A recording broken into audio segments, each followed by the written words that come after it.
Hi guys, today pupunta po kami sa bagong bahay. Maglilinis po kami kasi lilipat kami ng house. Lilipat kami, ang init. Mainit ngayon dito guys. Lilipat kami ng bagong bahay kasi etong old house namin is um lilipat daw yung anak ng may-ari. Ano pa lang kami dito, 10 months pa lang yata kami o 11 months. Parang ganun. So, pupunta kami sa bagong bahay, maglilinis ako, lilinisin namin yung bagong bahay. So, samahan niyo ako, no?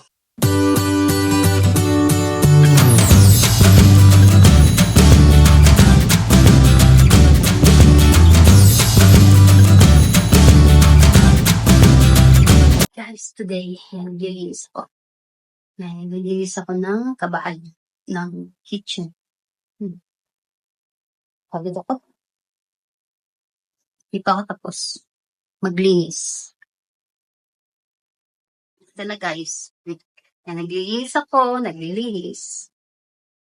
Ito yung mga naglilinis ko na sa flooring. Tapos ito yung kitchen.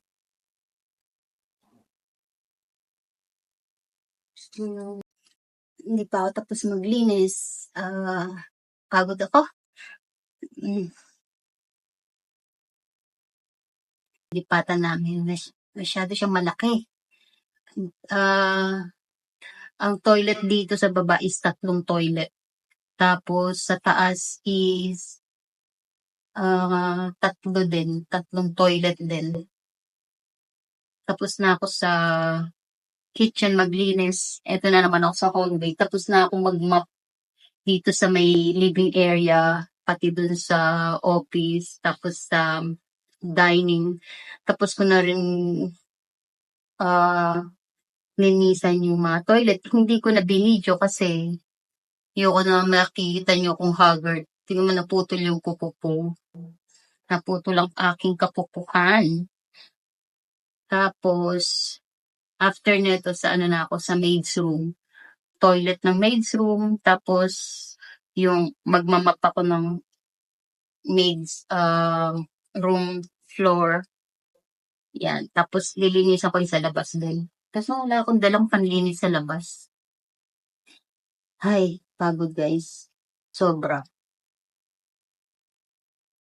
Ciao. Nalinis na yung kitchen.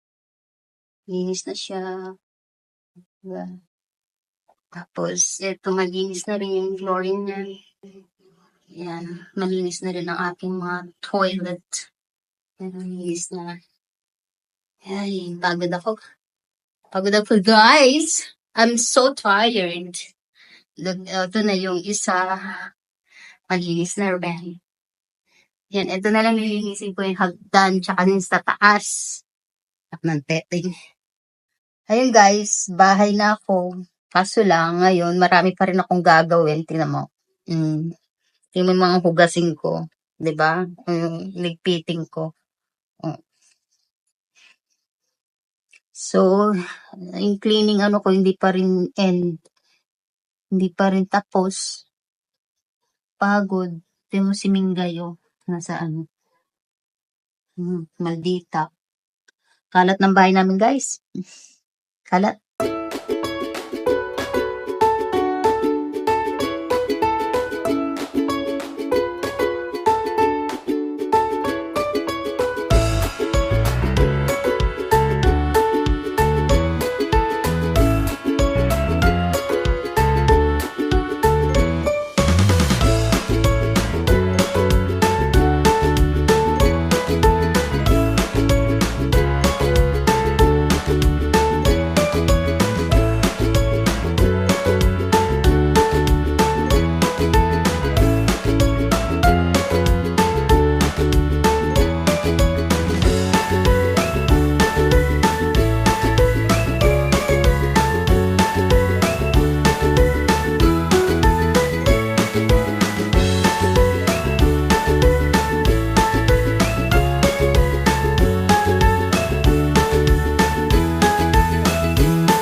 Yan. Maliligo na ako, guys. Maliligo na ako. Sa wakas, maliligo na ako. Konti lang. Maliligo na ako. Nakakapagpahinga na rin. Pero hindi pa tapos kasi magluluto pa ako ng dog food. Yung samahan nyo. Papakita ko sa inyo kung ano pagkain ng mga aso namin, no? Chicken.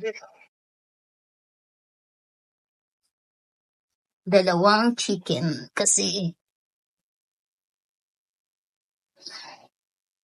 Tapos, yung dalawang chicken, lalagain pa po.